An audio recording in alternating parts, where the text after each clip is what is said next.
This is Craig Migliaccio from acservicetech, and today we're going over how to add R-410A refrigerant into this running air conditioning system using wireless probes in order to check the refrigerant charge and monitor the pressures and temperatures as we're adding this refrigerant.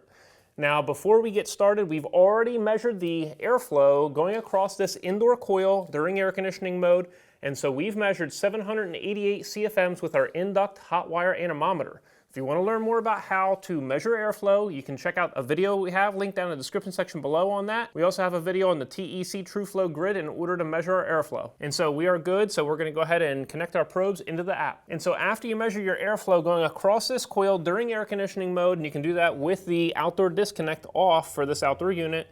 So after you do that, which we measured 788 CFMs, we're going to compare that to the model size. So this is a 24,000 BTU outdoor unit. So you need roughly 400 CFMs for every ton or every 12,000 BTUs of heat removal capacity. And so we have very close to 400 CFMs.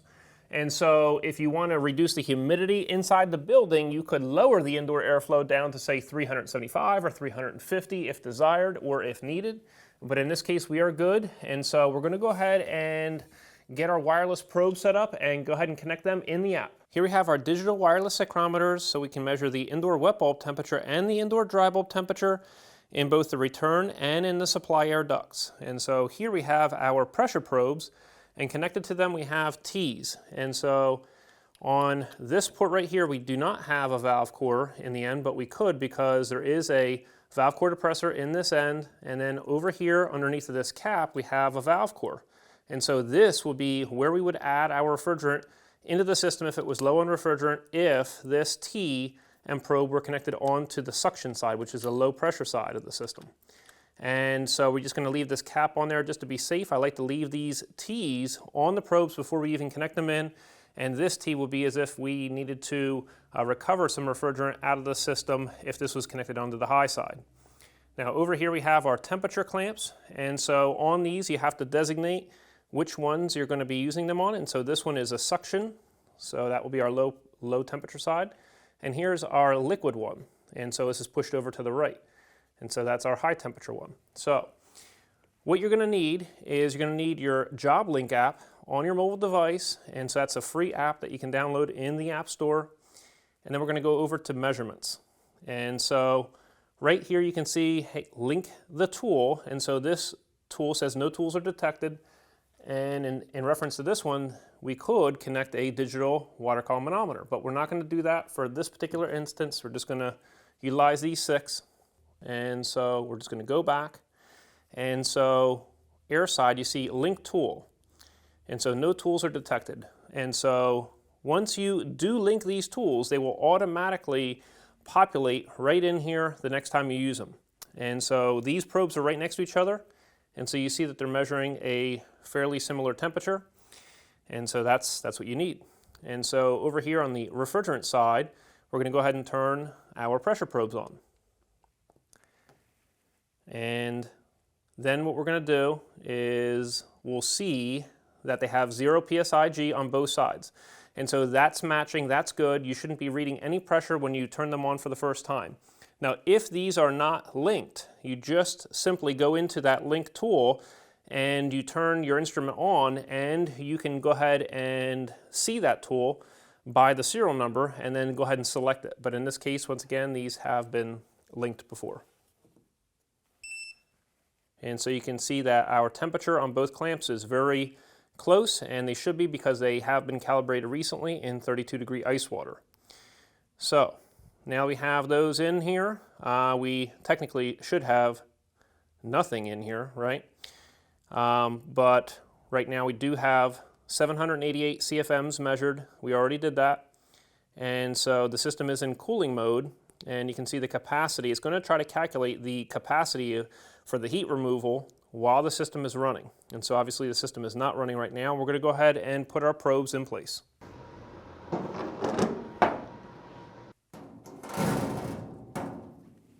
Before we connect our temperature clamp on, we're going to want to make sure that it's going to make good contact with the metal. We're not going to want to sand too much, but we are just trying to clean the surface, especially right where our temperature clamps are getting connected at. And so this one right here says liquid, so that button is over to the side. Hopefully you can see that. Here we have our blue probe, so this will be the lower pressure probe. And of course we could have locking caps on this, but this is in the classroom presently. So we're just going to go ahead and turn this on quickly.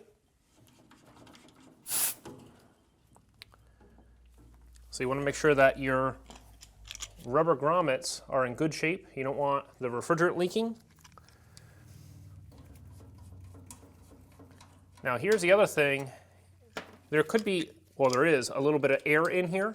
So right after you connect on, if you want to try to purge any air out, you can just do that by just depressing that just for a brief moment, just to try to get rid of this air. But you would have to do that immediately right when you connect on.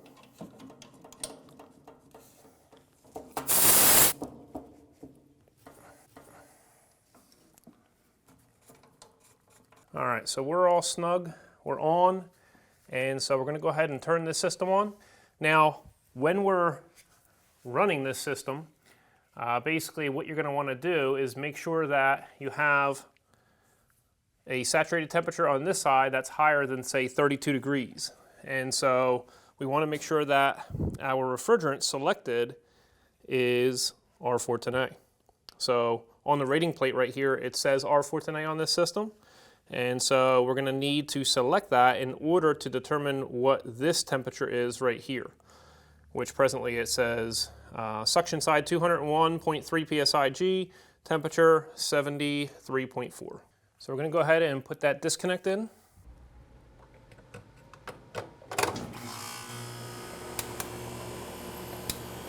So as you can see, we can measure the pressure and then we can convert it to saturated temperature. So right now the saturated temperature is under 32 degrees, but we have to give it just a couple minutes of run time in order to get accurate measurements. And so vapor saturated temperature right about 20 degrees right now. Our suction pressure is only 80 psi, but it is rising. And so we have our liquid pressure over here, 251 psi. Okay, so as we are doing this, we're going to need a target superheat. Now, this system has a piston metering device at the indoor coil. And so we know that we're going to have to check the refrigerant charge with this system with the total superheat method. And so down here on the side right here, you're going to have a metering device selected. And so we are going to select fixed. And so you can see that right here, fixed. And so now we need an outdoor dry bulb temperature right here. So basically right where the air is coming into the outdoor unit at, we're going to need a temperature reading. So we have T1, which is this one right here, and we're measuring the air temperature entering into this coil. And so presently we have a temperature of 75 degrees. And so we're going to add that right in here in our app. And so we're going to put 75 degrees as our indoor dry bulb temperature. So hit done, and our target superheat is going to be 19.4 degrees. Now, superheat means the temperature increase of the vapor refrigerant at the indoor coil. So we're measuring total superheat out here, and this is giving us a target superheat of how much, say, vapor we should have at the indoor coil compared to saturated refrigerant. So remember, the saturated refrigerant at that indoor coil, if we were to come right here, it's the saturation temperature. So 100 psi converted to R-410A saturated temperature. Right now we're reading 32 degrees where the liquid and vapor is present in the indoor coil. And so we still have to give it more time. And so anytime that you are checking the refrigerant charge on a system that has a piston orifice, you really need to wait about 10 to 15 minutes to get an accurate level. And so it's going to take a little bit. You want to make sure that this saturated temperature has stabilized and it's no longer, say, going down or going up. And so about 10 to 15 minutes. You can see it's still rising above 33 degrees Fahrenheit. If it did not rise above 32 degrees, then that might mean that you have a either low refrigerant charge or significantly low refrigerant charge. You could have low indoor airflow, but we already checked that. We know that that's accurate. Or you could have a liquid line restriction, and that could be like a clogged filter dryer or a clogged strainer screen right in front of the, say, the indoor coil. But in this case, it is rising, so we're just going to give it a little bit of time. You see our temperature right here is rising. That's because my hand was just on it. So I'm going to go ahead and we're going to wait and give this a little bit of time now.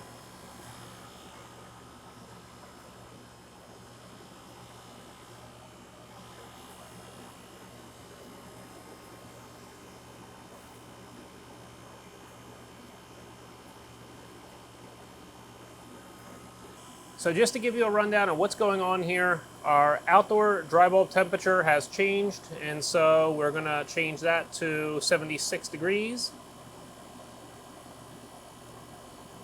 We're going to hit done.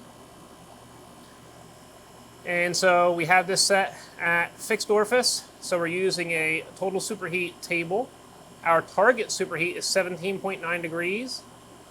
And so if we're over here on our refrigerant side, we're going to be mindful of the blue side right here. So we're going to take 112.2 psi. We're going to convert that to the R-410A saturated temperature of 37.3 degrees. Now the temperature on the line right here is 75.8, and that's taken with our wireless clamp temp meter. And so you see that we're measuring 75.8. Our pressure converted to saturated temperature is 37.6.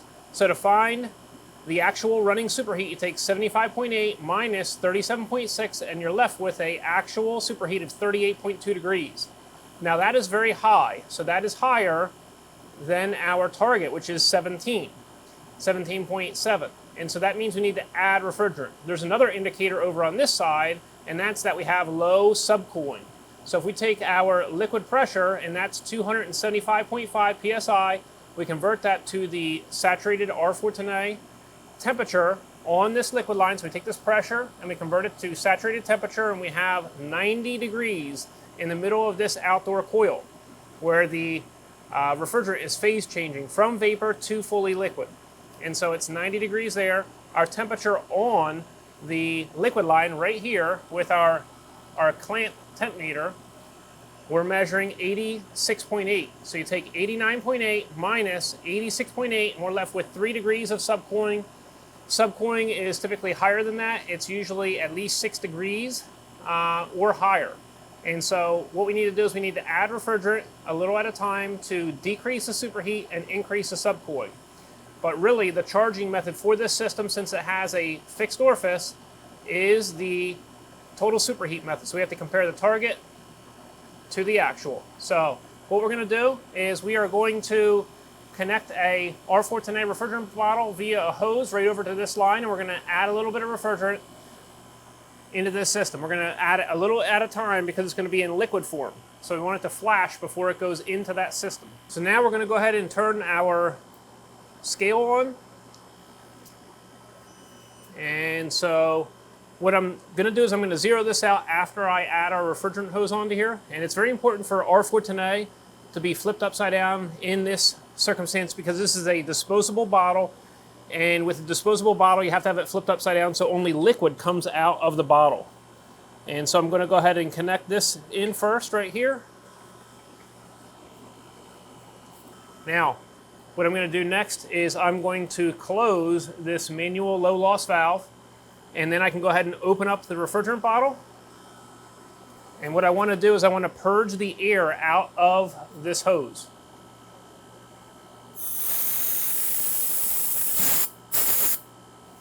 So I could tell by the audible sound that we had purged the air out. And so now we're ready to go ahead and connect in. And so I'm going to remove this cap over here on the suction line. And so after I connect in right here, that's when I'm going to zero my scale out. So we still have this ball valve in the off position. So we are not adding refrigerant into the system right now. And so we want to make sure to not hit this hose again because it'll change our weight. So what I'm going to do is I'm going to zero this. And of course, as I'm pressing on this, I'm moving the bottle. But here we go. So we're reading 0 pounds, 0 ounces. As we charge refrigerant in, it's going to reduce in weight. And so presently, our actual superheat is 36.9. And so we're going to monitor the low side right here. So we're going to add some refrigerant into the system. So here we go.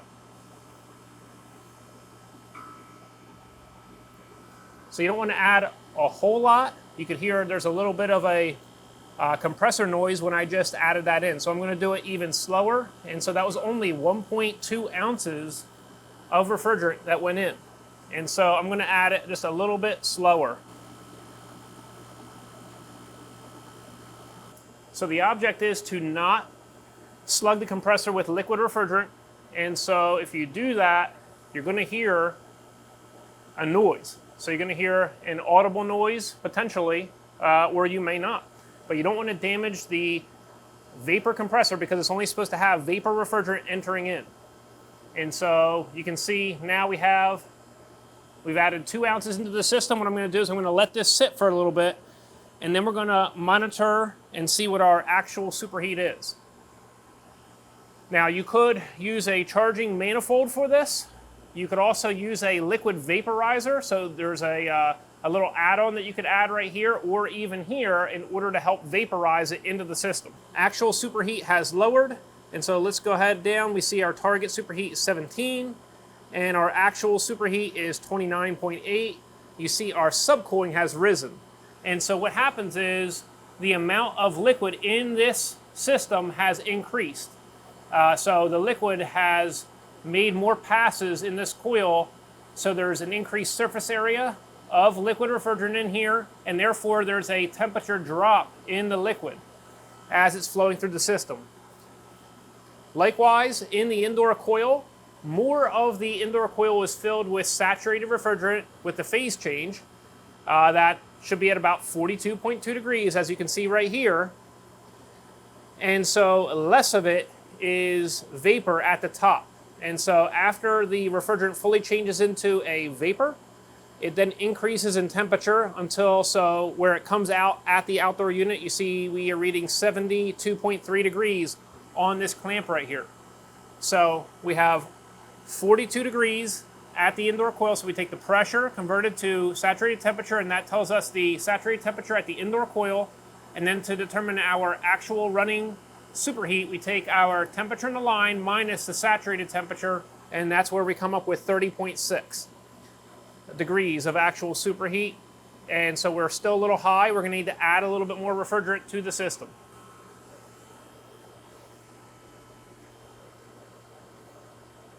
We'll add a little bit more. We're at 3.2 ounces right now.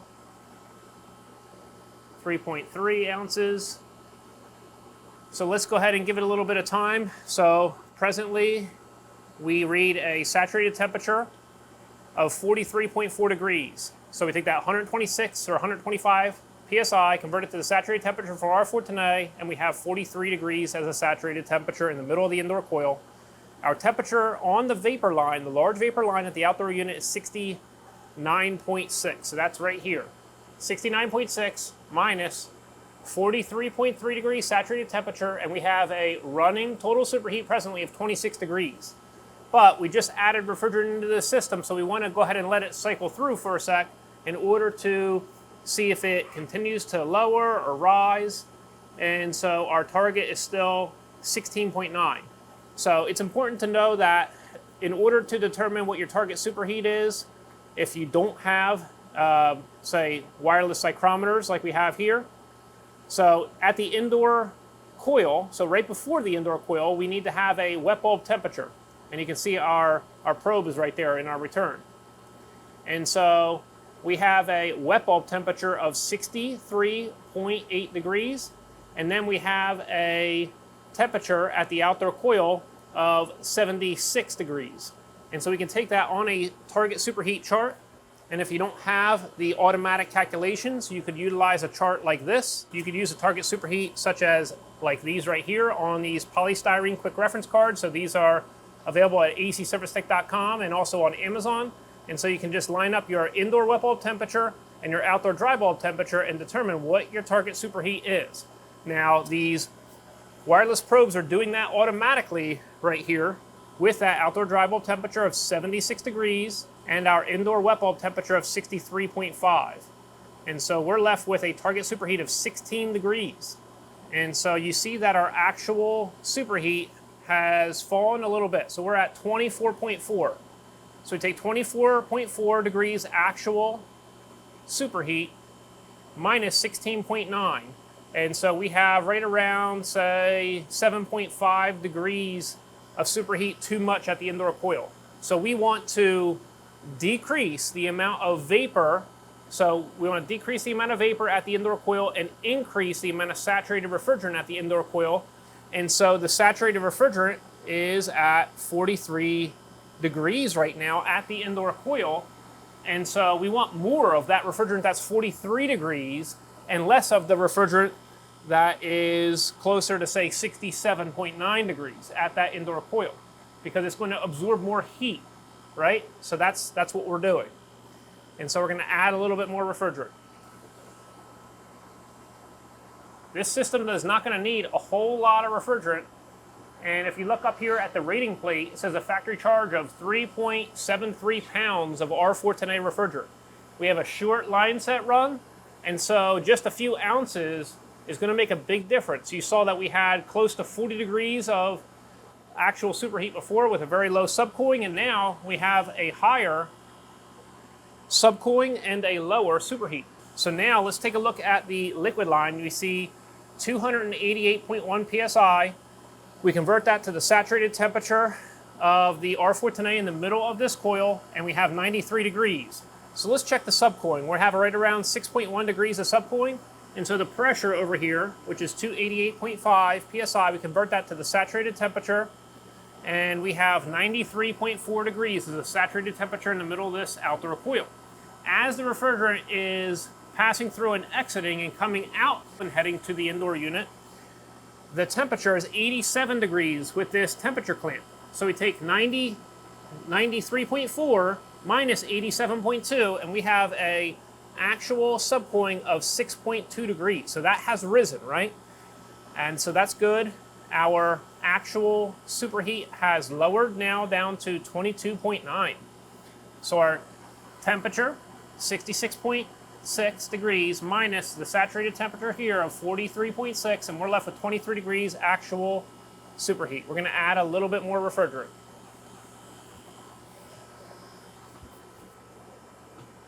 I don't want to add a lot. We're at 4.2 ounces.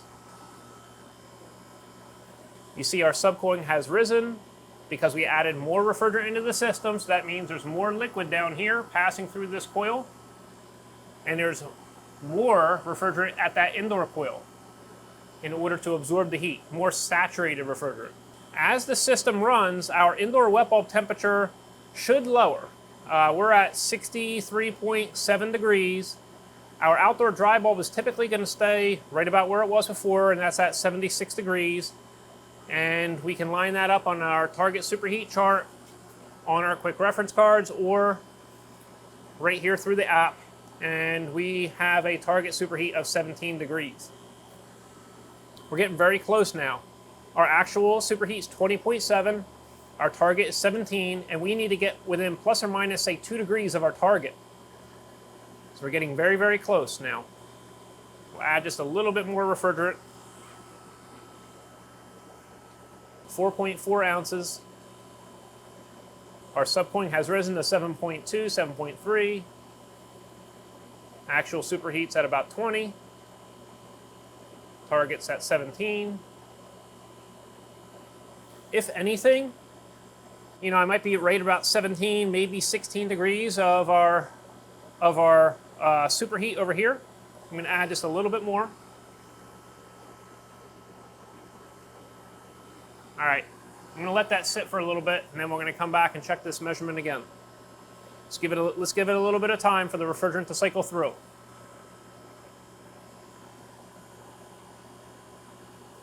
So let's take a look at some of these other numbers right here. With our CFM, which we already tested at 788 CFM, we have a capacity right now of about 24,000 BTUs. And when we started, we were a decent amount less. I actually noted right around 21,000 BTUs. And so this is a 24,000 BTU unit, and presently we have about 24,000 BTUs of heat removal capacity. Now, when we measured our airflow, that indoor coil was dry because we had our disconnect at the outdoor unit in the off position. And so it is going to be a little bit less once that coil is wet with the humidity condensing onto it.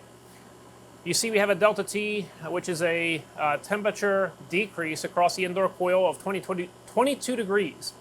But the only thing, dry bulb is only a dry bulb temperature exchange. It doesn't tell you the latent removal of heat, which is the water condensing onto that coil. So we are really removing a lot of humidity from this system while this is occurring.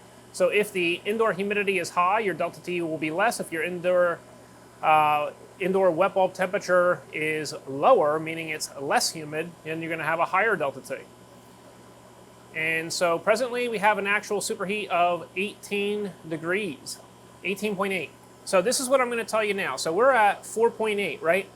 I'm going to go ahead and close down this bottle because I don't want to have to, get rid of this refrigerant by venting it. I want to charge that into the system. So the smartest thing to do right here at this point is to just close this bottle valve, and then we're going to just charge any liquid that's left over in this hose into the system, but we're not just going to charge it all.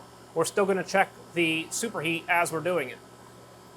And remember, we're checking the total superheat, so if you have a very long horizontal run or a small one, or it's vertically very, very tall, you may have a pressure drop that's occurring so that the total superheat will be different than the superheat, but being this close, our total superheat is going to be exactly what our superheat is. So we're going to go ahead and add more refrigerant now. We may not really register it at this point as we add refrigerant in, because remember, there's no more refrigerant exiting the bottle. It's only exiting the hose because it is in liquid form in the hose. Our actual superheat is right about 17 right now. So that might be about it. Let's give it a couple minutes. Each time you charge, you want to give it 2 to 3 minutes for the refrigerant to cycle through in order to get an accurate refrigerant charge level. So 16.8, and our target is 16.9 presently, so we should be pretty good. What we don't want to see happen is all of a sudden, because we added refrigerant too quickly into the system, all of a sudden the actual superheat will just start plummeting, just start dropping significantly. If that was to happen, that means that you've added refrigerant too quickly into the system. So you have to take your time when adding refrigerant into a running air conditioning system. You have to give it time to circulate through the unit. Likewise, if you were to charge, say, a pound of refrigerant into a system, you may even want to turn that system off and recheck the refrigerant charge again after letting it run for another 10 minutes after shutting it off and turning it back on again. That's just a large amount of refrigerant to be adding into a system, and so you may not be presently reading an accurate measurement, accurate superheat measurement, and so you may want to do that. But in this case, we've charged this very slowly, and we're presently reading 16.3 degrees of superheat. So we're getting into the point where we're just slightly overcharged, but we are so close. 16.7, 16.6. Like I said, you have to give it a little bit of time. It'll fluctuate. As you add refrigerant into this system, the superheat will decrease, then it'll increase, then it'll decrease, and then it'll kind of follow up to its, maybe whatever superheat it's going to be at. So you got to give it a little bit of time. So we see it rose to 17. I mean, we're basically right there right now. Our target 16.9, our actual 16.7. We're pretty much there. But we could give it a couple more minutes. But that's how you do it. And so what we're going to do now is we are going to start the disconnect process. And so you can see our superheat's dropping a little bit, right? 16.1, this is what I was telling you. It kind of pops back and forth a little bit. But it's most likely going to rise back up again. As long as we get within plus or minus 2 degrees of this target, that's what we're looking for. And so we're very close to that 17 degrees of target superheat, so we're going to call that good. Okay, so in order to disconnect, we've already shut the bottle off, we're good there. What I'm going to do is I can just disconnect from here, but I'm just going to do that afterwards. So I'm going to disconnect this first.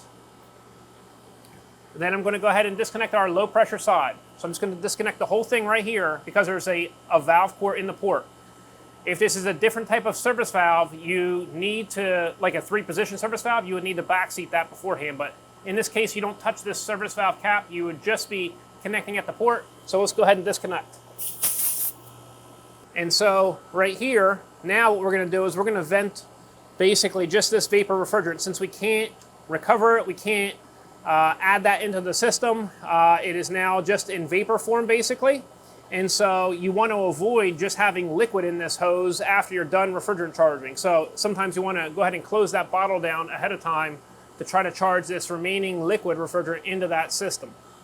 Now what I'm going to do is I'm actually going to turn the system off before disconnecting that. That'll actually lower the pressure a little bit for when I'm disconnecting right here. So now that the system's been off for a couple minutes and you can do your paperwork and things, we're going to go ahead and disconnect the high side. So you end up losing a lot less refrigerant right out of this connection if you let this system turn off and have the pressures equalize. So you don't want to lose refrigerant out of here during your disconnection process, but you want to make sure you do it quickly. Now after you disconnect on both sides, you want to use a test cap. And so it's just a cap with a little hole in the end, and we can go ahead and put that right on the port, and we can put some non-corrosive bubble leak detector right here on that port, and we can see if any bubbles form. So if that valve core did not reseat, then there will be a bubble blowing out of here, so we could let this sit for about 30 seconds or so. And if we don't have any leaks, then we can go ahead and put our caps on. So we know we don't have any leaks over here. And so we can go ahead and put our locking cap in place. And we'll leak check the other side. So we don't have any leaks after about 30 seconds, so we're good. And then we can go ahead and put our locking cap on. So I hope this video on wireless probes has helped you understand how to check the refrigerant charge and how to add refrigerant into a running air conditioning system.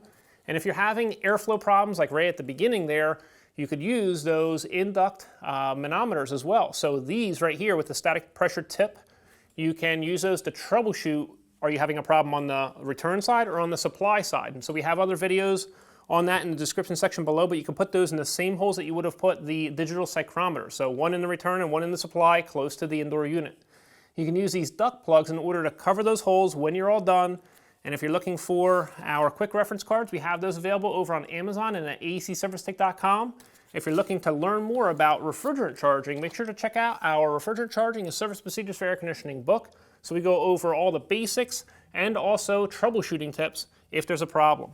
If you want to learn more about mini split systems, make sure to check out our new book, the Inverter Mini Split Operation and Service Procedures book, which is available over at acservicetech.com. Both of our books and also our quick reference cards are available at Amazon and at acservicetech.com. Hope you enjoyed yourself. We'll see you next time at AC Service Tech channel.